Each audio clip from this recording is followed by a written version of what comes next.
ಫಿಲಾಸಫಿಯನ್ನ ಆಳವಾಗಿ ಎಲ್ಲರಿಗೂ ಅರ್ಥವಾಗುವಾಗ ವಿವರಿಸೋದಕ್ಕೆ ಬೇಕಾದಂಥ ವೇದಿಕೆ ಇದು. ಆದ್ದರಿಂದ ಬೇರೆ ವಿಧದಲ್ಲಿ ನನಗೆ ಹೇಳೋದಕ್ಕಾದರೂ ಕೂಡ ಥಿಯಾಸಫಿಯ ವಾಂಗ್ಮಯದಲ್ಲಿ ಹೇಳೋದಕ್ಕೆ ಪ್ರಯತ್ನ ಪಡ್ತಾ ಇದ್ದೇನೆ. ಈ ಕಾರಣ ದೇಹದ ಅತ್ಯಂತ ತುದಿಯಲ್ಲಿ ಜೀವಾತ್ಮನಿದ್ದಾನೆ. ಈ ಜೀವಾತ್ಮ ಎಲ್ಲಿವರೆಗಿರ್ತಾನೆ? ಜೀವನ್ಮುಕ್ತನಾಗುವವರೆಗೂ ಹೀಗೆ ಇರ್ತಾನೆ. ಅಥವಾ ಮೊದಲನೇ ದೀಕ್ಷೆ ಪಡೆಯುವವರೆಗೂ ಹೀಗೆ ಇರ್ತಾನೆ ಅಂತಂದ್ರೆ ಕಾರಣ ದೇಹದಲ್ಲೇ ಇರ್ತಾನೆ ಜೀವಾತ್ಮ. ಈ ಜೀವಾತ್ಮನಲ್ಲಿ ಆತ್ಮ, ಬುದ್ಧಿ, ಮನಸ್ಸು ಮೂರು ಕೂಡ ಸತ್, ಚಿತ್, ಆನಂದ ಅಂತ ನಾವೇನು ಹೇಳ್ತೀವಿ, ಈ ಮೂರು ಭಾಗದ ಅತ್ಯಂತ ಉನ್ನತ ಮಟ್ಟದ ಪ್ರಜ್ಞೆ ಸೇರಿಕೊಂಡಿದೆ. ಈ ಮೂರು ಪ್ರಜ್ಞೆಗಳನ್ನ ತನ್ನಲ್ಲಿಟ್ಟುಕೊಂಡು ಜೀವಾತ್ಮ ಕಾರಣ ದೇಹದ ಅತ್ಯಂತ ತುದಿಯಲ್ಲಿರ್ತಾನೆ. ಈ ಕಾರಣ ದೇಹಕ್ಕೆ ನಮಗೆ ಸದ್ಯದಲ್ಲಿ ಮರಣ ಇಲ್ಲ. ಸಹಸ್ರಾರು ಜನ್ಮ ಈ ಕಾರಣ ದೇಹದಲ್ಲೇ ಹಿಂದಕ್ಕೆ ಹೋಗಿ ಮತ್ತೆ ಮುಂದಕ್ಕೆ ಬರ್ತೀವಿ. ಒಂದೊಂದು ಜನ್ಮದಲ್ಲಿ 4 ದೇಹಗಳ ಮರಣವಾದಾಗ ಕಾರಣ ದೇಹಕ್ಕೆ ಹೋಗ್ತೇವೆ, ಮತ್ತೆ ಕಾರಣ ದೇಹದಿಂದ ಹಿಂದಕ್ಕೆ ಬರ್ತೇವೆ. ಕಾರಣ ದೇಹದಲ್ಲಿ ಏನಾಗುತ್ತೆ? ಈ 4 ದೇಹಗಳ ಹೊರಗಿನ ಪ್ರಪಂಚದ ಜೀವನದಲ್ಲಿ ಎಷ್ಟರ ಮಟ್ಟಿಗೆ ನಮ್ಮ ಪ್ರಜ್ಞೆ ವಿಕಾಸವಾಗಿರುತ್ತೋ, ನಮಗೆಷ್ಟು ಅನುಭವವಾಗಿರುತ್ತೋ, ಇವೆಲ್ಲದರ ಸಾರವನ್ನ ಒಮ್ಮೊಮ್ಮೆ ಕಾರಣ ದೇಹಕ್ಕೆ ನಾವು ಹೋದಾಗಲೂ ಒಂದು ಜನ್ಮ ಕಾಲ ಮುಗಿಸ್ಕೊಂಡು ಆ ಸಾರವನ್ನು ಅಲ್ಲಿ ಬಿಟ್ಟು ಬರ್ತೇವೆ. ಅದನ್ನೇ ಸಂಸ್ಕಾರ ಅಂತ ಹೇಳೋದು. ಸಂಸ್ಕಾರದಲ್ಲಿ ಸುಸಂಸ್ಕಾರ, ದುಷ್ಟ ಸಂಸ್ಕಾರಗಳಿವೆ. ಇಲ್ಲಿ ಸಂಸ್ಕಾರ ಅಂತಂದ್ರೆ ಇವೆರಡಕ್ಕೂ ಮೇಲಿನದು ನಿಜವಾದ ನನ್ನ ಸ್ವಭಾವ ಗುಣಗಳು ಯಾವ್ಯಾವುದೋ ಅವೆಲ್ಲವೂ ಕಾರಣ ದೇಹದಿಂದ ಬರುತ್ತದೆ. ಒಂದಾನೊಂದು ಕಾಲಕ್ಕೆ ಅಧ್ಯಾತ್ಮ ಮಾರ್ಗದಲ್ಲಿ ವಿಕಸಿತರಾಗ್ತಾ ಮುಂದಕ್ಕೆ ಹೋಗ್ತಾ ಇರುವಾಗ ಒಂದು ಘಟ್ಟದಲ್ಲಿ ನಮಗೆ ಗತಕಾಲದ ದಿವ್ಯ ದೃಷ್ಟಿ ಬರುತ್ತೆ. ನಮ್ಮ 100 ಜನ್ಮಗಳನ್ನು ನೋಡೋದಕ್ಕೆ ದಿವ್ಯ ದೃಷ್ಟಿ ಬರುತ್ತೆ. ಇನ್ನು ಎಷ್ಟೋ ದೂರ ಇರಬೇಕು ನಮಗೆ ಅಲ್ಲಿ ಹೋಗೋದಕ್ಕೆ, ಅಥವಾ ಕೆಲವರಿಗೆ ಬೇಗ ಆದರೂ ಆಗಬಹುದು. ಆ ದಿವ್ಯ ದೃಷ್ಟಿ ಪ್ರಾರಂಭವಾಗೋದು ಕಾರಣ ದೇಹದಿಂದ. ಮೊದಲು ವ್ಯಕ್ತಿಯಿಂದ ಪ್ರಾರಂಭವಾಗುತ್ತೆ. ಆ ವ್ಯಕ್ತಿಗೆ ಕಾರಣ ದೇಹದಲ್ಲಿ ಪ್ರಜ್ಞೆ ಎಚ್ಚರವಾದರೆ, ಈಗ ಎಚ್ಚರವಾಗಿಲ್ಲ. ನಮ್ಮಲ್ಲಿ ಅನೇಕರಿಗೆ ಈ ಪ್ರಜ್ಞೆ ಸುಪ್ತವಾಗಿದೆ. ನಮ್ಮ ದಿನಜೀವನದ ಮಧ್ಯೆಯೂ ಕೂಡ ಯಾರು ಅಂತರಂಗದಲ್ಲಿ ಮೌನವನ್ನು ತಾಳಿ ಆ ಮೌನದಿಂದಲೇ ಹೊರಗಿನ ಜೀವನವನ್ನು ಜೀವಿಸ್ತಾರೋ ಅಂತಹವರಲ್ಲಿ ಕಾರಣ ದೇಹ ಸುಮಾರಾಗಿ ರಚನೆಯಾಗೋದಕ್ಕೆ ಪ್ರಾರಂಭವಾಗುತ್ತೆ.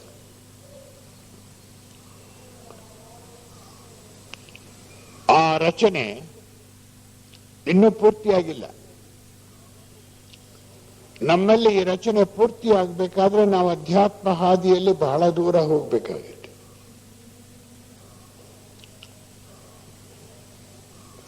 ಯಾರಿಗೆ ಕಾರಣ ದೇಹ ರಚನೆಯಾಗಿದೆಯೋ ಅಂತಹವರು ಕೆಲಸದಲ್ಲಿ ಕುಶಲರು, ಒಳಗಡೆ ಸಮತ್ವವನ್ನು ಹೊಂದಿದವರು, ಎಷ್ಟೇ ಜೀವನದಲ್ಲಿ ಒಂದೇ ಸಮನೆ ಕೆಲಸ ಮಾಡುವಂತಹ ಜೀವನವನ್ನು ಜೀವಿಸುವಂತಹವರು ಕೂಡ ಅಂತರಂಗದ ಮೌನದಿಂದ ಜೀವನವನ್ನು ನಡೆಸ್ತಾರೆ. ಇಂತಹ ಗರ್ಭಕೋಶ ನಮಗೆಲ್ಲ ಕಾರಣ ದೇಹ.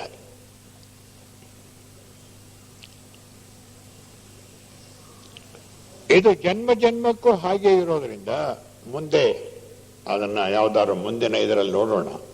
ಮೊದಲನೇ ದೀಕ್ಷೆಯನ್ನ ಒಬ್ಬ ಯೋಗ ಮಾರ್ಗದಲ್ಲಿ ಒಬ್ಬ ಯೋಗಿ ಮೊದಲನೇ ದೀಕ್ಷೆಯನ್ನು ಪಡೆಯುವಾಗ ಮಾತ್ರ ಈ ಕಾರಣ ದೇಹ ಹೊರಟೋಗ್ಬಿಡುತ್ತೆ, ಹೊಸ ಕಾರಣ ದೇಹ ಬರುತ್ತೆ.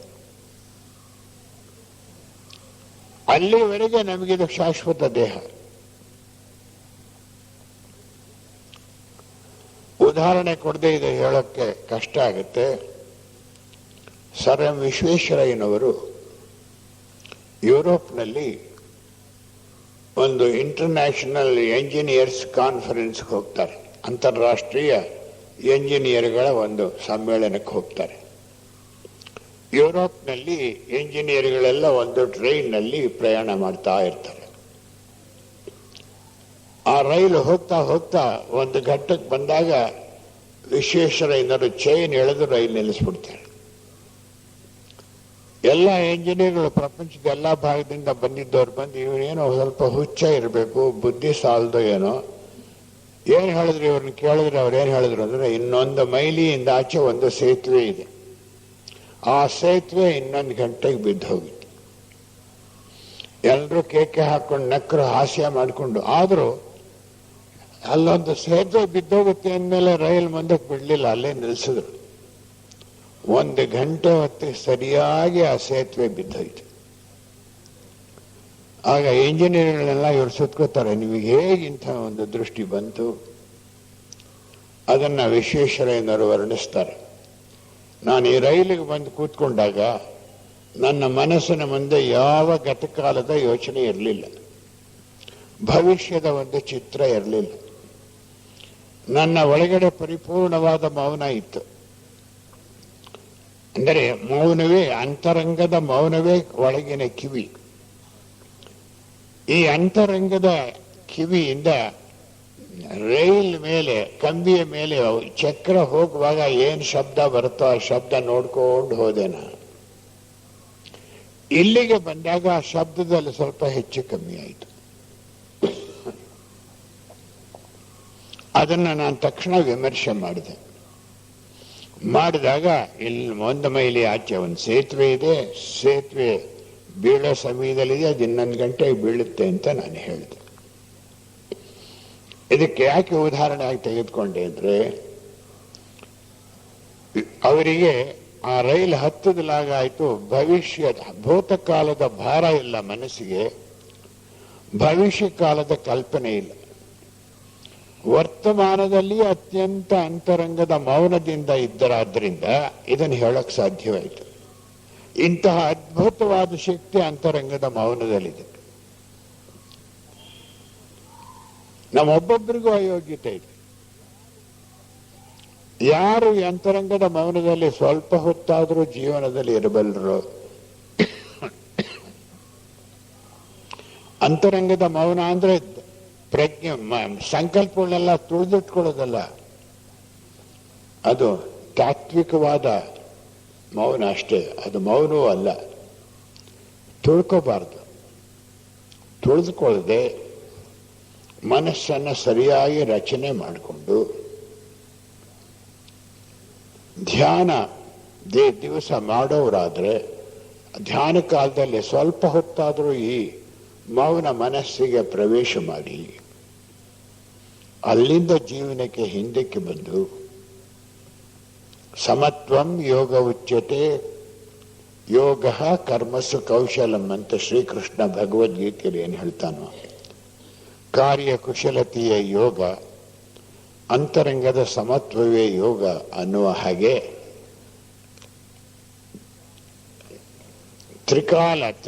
ದೇಹಗಳಲ್ಲಿ ಸಮತ್ವ, ಕಾರ್ಯದಲ್ಲಿ ಕುಶಲತೆ, ಇವೆಲ್ಲವೂ ಬಂದು ಇಂತಹ ಜೀವನವನ್ನು ಜೀವಿಸುವಾಗ ಕಾರಣ ದೇಹದ ಪ್ರಜ್ಞೆಯಲ್ಲಿ ಪ್ರಜ್ಞಾವತ್ತಾಗಿ ನಡೆಸೋಕ್ಕಾದರೆ ಆ ಪ್ರಜ್ಞೆ ಮೌನ. ಆ ಮೌನದಿಂದ ಜೀವನವನ್ನು ಜೀವಿಸೋದಕ್ಕೆ ಸಾಧ್ಯವಾದರೆ ಆಗ ನಮಗೆ ಸ್ವಲ್ಪವಾಗಿ ದಿವ್ಯ ದೃಷ್ಟಿ ಮತ್ತು ಗತಕಾಲದ ಎಲ್ಲವನ್ನು ಕೂಡ ಬಿಟ್ಟು ಬಿಟ್ಟು ಮುಂದಕ್ಕೆ ಹೋಗುವಂತಹ ವೈರಾಗ್ಯ ಇವೆಲ್ಲವೂ ಸಿದ್ಧಿಸುತ್ತೆ. ಥಿಯಾಸಫಿಯ ವಾಂಗ್ಮಯದಲ್ಲಿ ಕಾರಣ ದೇಹ ನಮ್ಮೊಡನೆ ಶಾಶ್ವತವಾಗಿ ಇರುವಂತಹ ದೇಹ ಮೊದಲನೇ ದೀಕ್ಷೆ ಪಡೆಯುವವರಿಗೂ, ಈ ಕಾರಣ ದೇಹದಲ್ಲಿಯೇ ಆತ್ಮ ಬುದ್ಧಿ ಮನಸ್ಸೆಂಬ ಜೀವಾತ್ಮ ವಾಸವಾಗಿದ್ದಾನೆ. ಒಮ್ಮೊಮ್ಮೆ ಜನ್ಮವೆತ್ತಿದಾಗಲೂ ಇಲ್ಲಿಂದಲ ಕೆಳಗಿಳಿದು ನಾವು 4 ಹೊಸ ದೇಹಗಳನ್ನು ಪಡೆದು ಜೀವನ ಪ್ರಾರಂಭಿಸ್ತೇವೆ. ಒಮ್ಮೊಮ್ಮೆ ಮರಣ ಬಂದಾಗ 4 ಮರಣಗಳನ್ನು ಅನುಭವಿಸಿ ಈ ಕಾರಣ ದೇಹ ಅಥವಾ ರೂಪ ಮನಸ್ಸನ್ನು ಪ್ರವೇಶಿಸ್ತೇವೆ. ಇಲ್ಲಿಯ ಸ್ವಭಾವವೇ ಮೌನ. ಈ ಮೌನವನ್ನು ಹೊಕ್ಕು ಹೊರಕ್ಕೆ ಬರೋದೇ ಒಂದು ಜನ್ಮದಿಂದ ಇನ್ನೊಂದು ಜನ್ಮಕ್ಕೆ ಆಗುವ ವ್ಯತ್ಯಾಸ. ಅದು ನಮ್ಮ ಜೀವನದಲ್ಲಿ ಆಗಾಗ, ಆದರೆ ಒಮ್ಮೊಮ್ಮೆ ಹಾಗಾದಾಗಲೂ ಕೂಡ ಒಂದು ಹಳೆಯದನ್ನು ಬಿಸಾಟು ಹೊಸದನ್ನು ತೆಗೆದುಕೊಳ್ಳುವಂತಹ ಒಂದು ಜನ್ಮವನ್ನು ನಾವು ಒಂದು ಹೆಜ್ಜೆಯಲ್ಲಿ ದಾಟಿ ಹೋಗೋದಕ್ಕೆ ಸಾಧ್ಯ. ಇಂತಹ ಸ್ಥಿತಿಗೆ ಓಂಕಾರ ನಮ್ಮನ್ನು ತೆಗೆದುಕೊಂಡು ಹೋಗುತ್ತೆ. ಥಿಯಾಸಫಿಯ ವಾಂಗ್ಮಯದಲ್ಲಿ ನಾವೀಗ ಕಾರಣ ದೇಹದ ಪ್ರಜ್ಞೆಯನ್ನು ಪ್ರವೇಶಿಸಿದ್ದೇವೆ. ಇನ್ನೂ ಪ್ರಜ್ಞೆ ಪೂರ್ತಿಯಾಗಿ ಎಚ್ಚರವಾಗಿಲ್ಲ. ಇಲ್ಲಿ ನಮ್ಮ ಪ್ರಜ್ಞೆ ಎಚ್ಚರವಾಗಿ ನಾವು ಮುಂದಿನ ದೇಹಗಳಿಗೆ ಹೋಗಬೇಕಾಗುತ್ತೆ. ಇದಷ್ಟನ್ನ ಈ ಒಂದು ಉಪನ್ಯಾಸದಲ್ಲಿ ವಿಮರ್ಶೆ ಮಾಡಿ ಈಗ ಓಂಕಾರವನ್ನು 5 ಸಾರಿ ಉಚ್ಚರಿಸಿ ನಾವೆಲ್ಲ ಇಲ್ಲಿಂದ ಮೌನವಾಗಿ ಹೊರಕ್ಕೆ ಹೊರಡೋಣ. ನಾನೊಮ್ಮೆ ಉಚ್ಚರಿಸ್ತೇನೆ.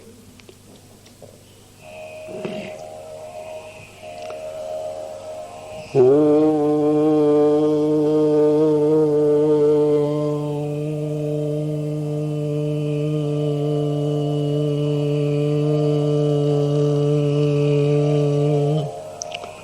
5 ಸಾರಿ ಓಂಕಾರವನ್ನು ಉಚ್ಚರಿಸೋಣ.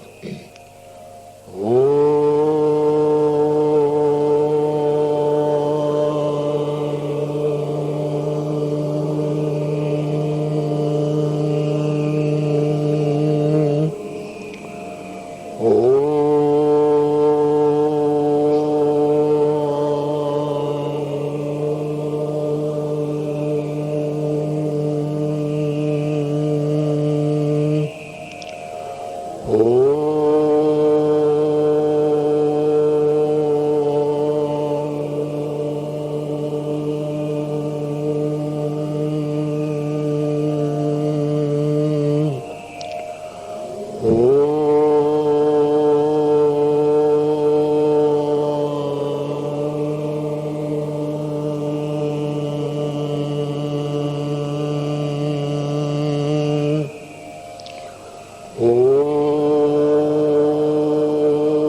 ವಂದನೆಗಳು.